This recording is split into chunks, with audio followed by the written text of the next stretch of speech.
Cormac Reilly is a detective, an Irish detective in his very early 40s. We meet him first in The Ruin, and we actually meet him in the prologue as a very young man, a very young cop who's called out to these two children who are sitting in a crumbling house in the Irish countryside. And he's kind of called upon to rescue them.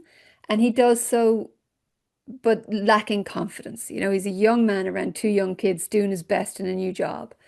We move forward with him very quickly then, and we meet him as a very, very accomplished and experienced detective. He's just moved back to Galway from Dublin, where he's had a lot of success with the anti-terrorist group, and he's moved to Galway to support his partner, who's just gotten a new job. She's been appointed to a very senior job out of the university, so he comes down for her.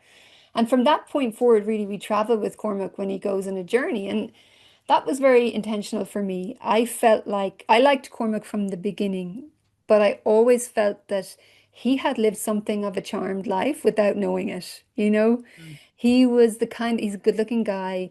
He was good at sport in school.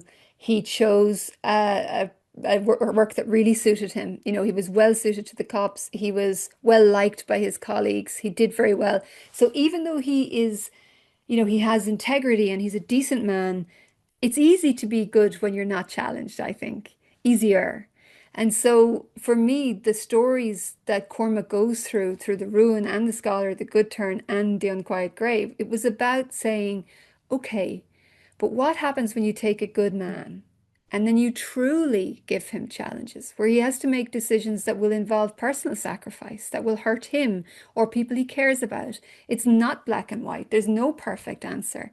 Can he navigate that and stay that good person through it all? Mm. And for me, he has, without being painfully perfect, he has done that. And I think I've grown to love him more as the books have gone by because he doesn't let me down in that sense. He doesn't shy away from difficult questions or gray areas. He takes them on. And I like that about him.